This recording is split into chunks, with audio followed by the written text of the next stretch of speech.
I didn't come to Seoul for K-pop or K-dramas. I came with no expectations, and still this city surprised me. In this video you walk with me through sacred spaces, massive parks, neo jungles, and end with the best fried chicken I ever have in my life. But more than the places, it's the feeling, how different this world is from the one I grew up in. So if you wonder how a Latino sees Korea, this is one for you. Let's check it out.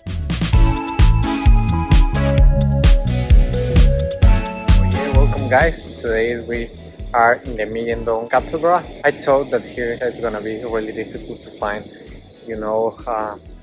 Catholic religion or Christian religion, but here in South Korea we find this place, a tourist place. I'm gonna show you a little bit and tell you some facts that I learned.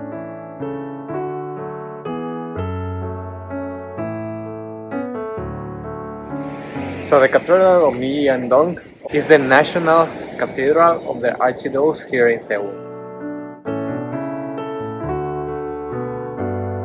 Yeah, and is located here in the Myeongdong neighborhood.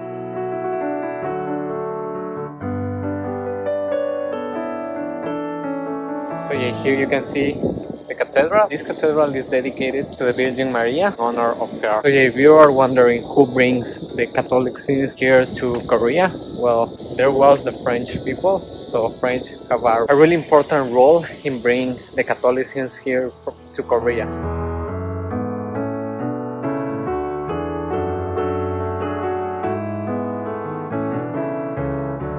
So the construction started on 1882 and was like a commercial trade between Korea and the United States. And the construction began after the Joseon dynasty. So yeah, it's interesting because the emperor didn't want the construction of this cathedral, but yeah, after talking, and I think because it was like a commercial trade with the United States, he allowed it. And it's really famous because it was the first Roman Catholic church here in Korea.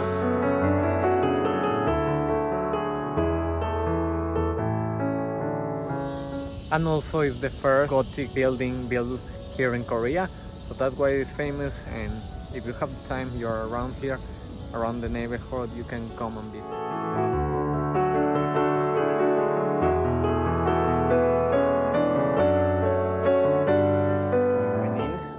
They don't allow you to film for respect, so I didn't do it. But there is some difference, like the design inside is kind of similar that the church that we have in my country, that is most of the churches are Catholics. The difference is that they don't have a Jesus Christ on the cross, because I think in all the churches in Latin America there are always Jesus Christ on the cross, to remind what he do for us. Other difference I find here is that they put some books, like I thought that was a Bible, so I opened to see, but no, there are like books with songs, I think, so like the lyrics over there, so when they start playing the music you can sing the song. Another difference that I find is like we usually pray on our knees, so in all the church in Latin America you find a place where you can put your knees and start praying. Here you didn't have that, so I am thinking they don't pray on their knees. I didn't have time to see like how is like the ceremony here. The other difference that I feel is that the people, when coming to the church, they do like a reverence, they do a reverence for respect. And we usually, in my country, you do like in the name of the Father, the Son, and the Saint Spirit, like this, and this. So it's like this, and this. But here they do a reference, so yeah, it's other different, and yeah, it's interesting. It's like the same religion, but also have some difference. So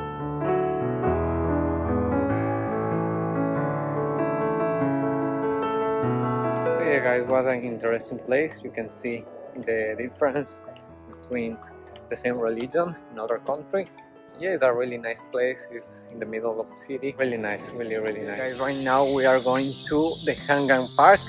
It's a really nice day today, really sunny. It's Saturday at the morning. So yeah, we're gonna go to this emblematic park, really famous here from Seoul.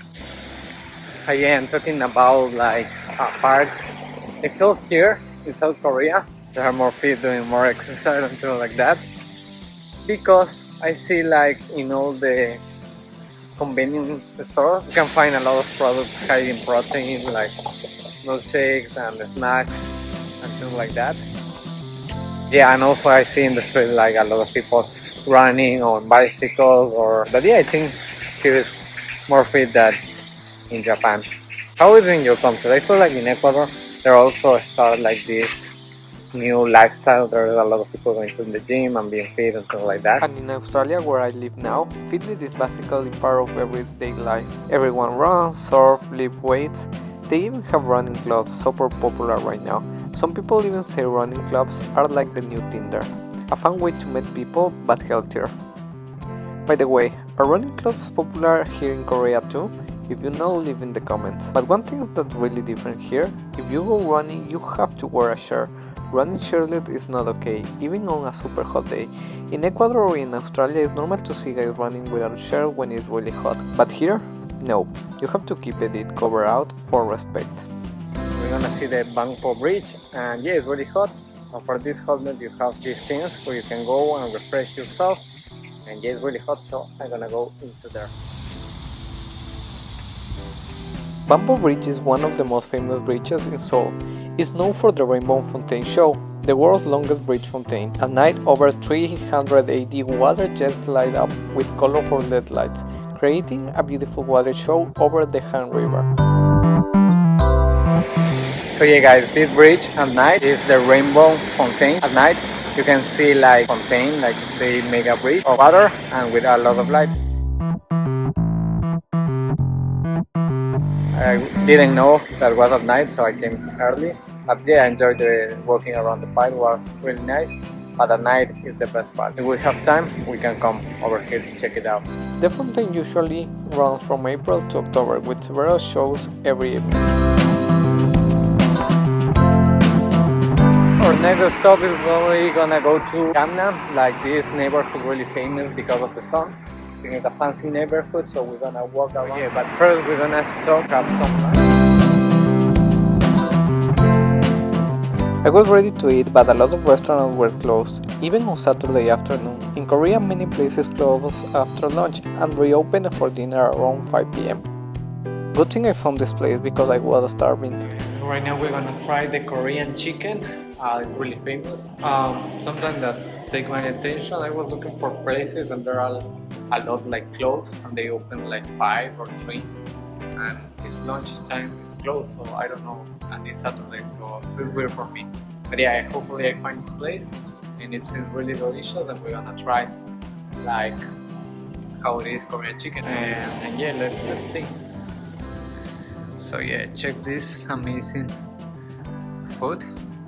It's really delicious. I asked boneless, but you can ask chicken wings also. Yeah, you can have all the sauces that you want for free, so it's nice. They're over there. There is a lot. And they also give you this, so you can clean your hands. After lunch I hit the streets again. It was time to explore more of Gangnam. Let's go.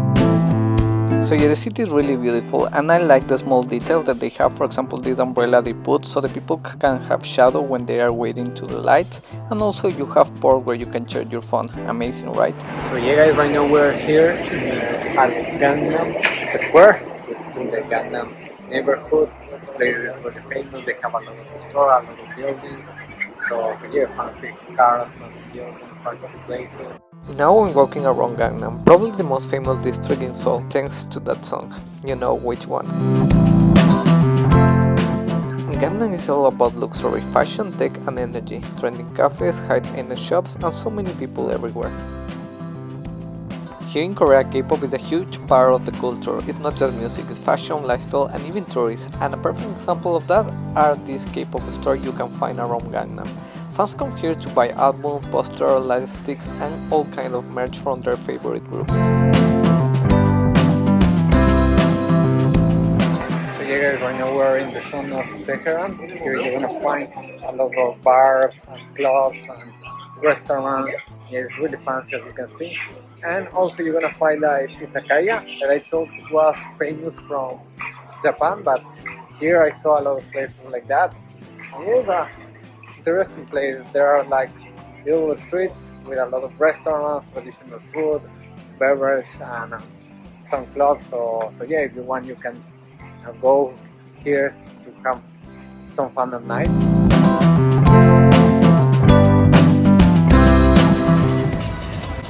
Even during the day, Gangnam feels alive. The streets are full of bars, restaurants and cafes. You already hear music playing from every corner. It's like the city never really sleeps. It's always moving, always buzzing. At night this area gets even crazy, but honestly, it already feels full of energy right now. This part of Seoul feels super modern compared to the more traditional areas. It's a mix of fast life, fashion and a little bit of chaos, but in a good way. If you love shopping, people watching, or just feeling the city energy, Gangnam is definitely the place to be.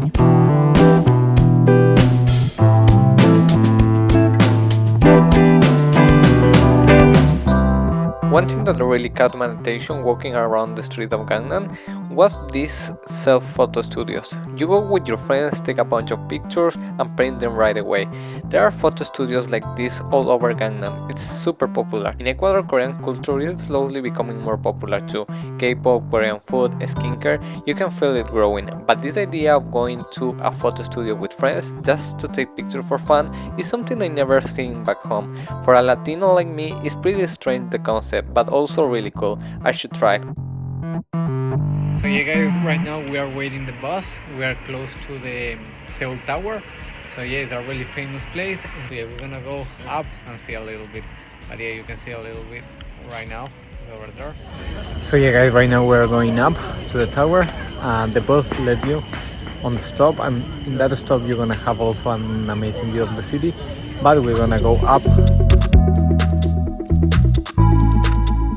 So we made it to one of the most iconic spots in Seoul, the N Seoul Tower. The tower sits on the top of Gangnam mountain, right in the middle of the city.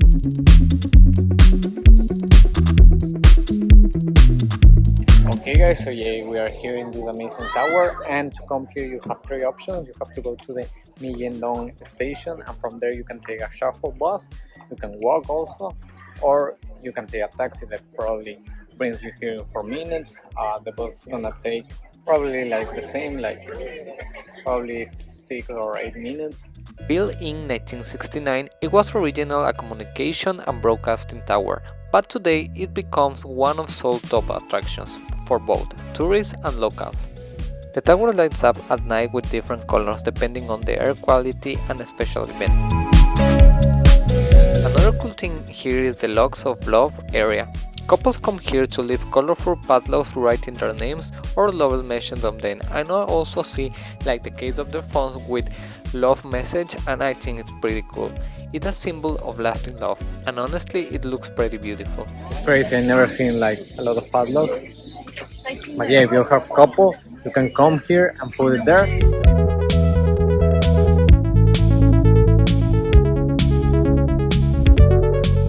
If you are not into the romantic stuff, don't worry. There's also plenty of cafes, gift shops and observation decks to enjoy.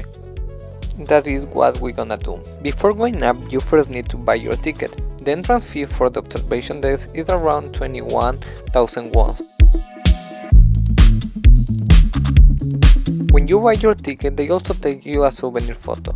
You can decide later if you want to buy it or not, but you have the option to keep memories. Even the waiting lines are impressive. Everything is modern, clean. It really makes the whole experience feel high-tech and exciting, even before getting into the elevator.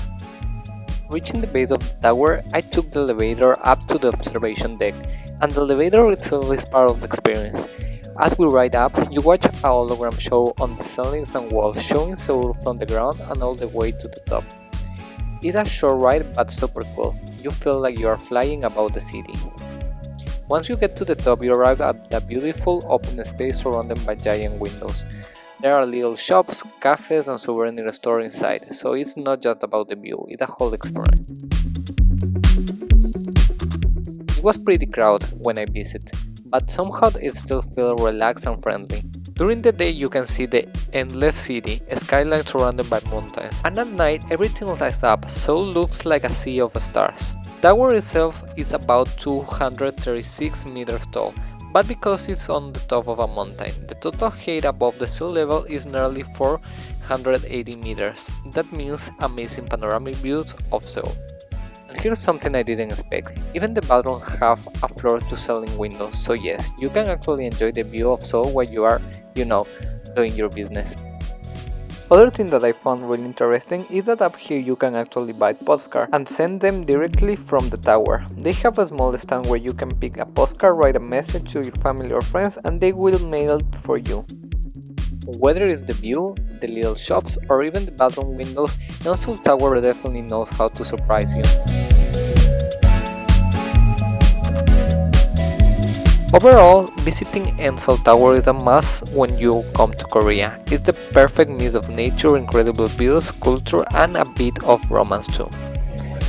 So yeah, guys, it was really nice. To be honest, I like you have an amazing view of the city, and yes, really famous from here from Seoul. And yeah, it was a cool experience. Right now we have to go back, and to go back you can take the bus A1 or B1, and they're gonna take you to the Myeong station. And after that, yeah, I think it's time to sleep. I hope you liked the video for today, and don't forget to share, subscribe, and all those things. Thank you for watching me. And yeah, come if you have the opportunity. If you are in Seoul, I think this is one of the attractions that you should try. That's all for today, but travel never ends, so if you want more, don't miss my adventures in Japan and in Australia. I'm gonna put the videos right here. See you there.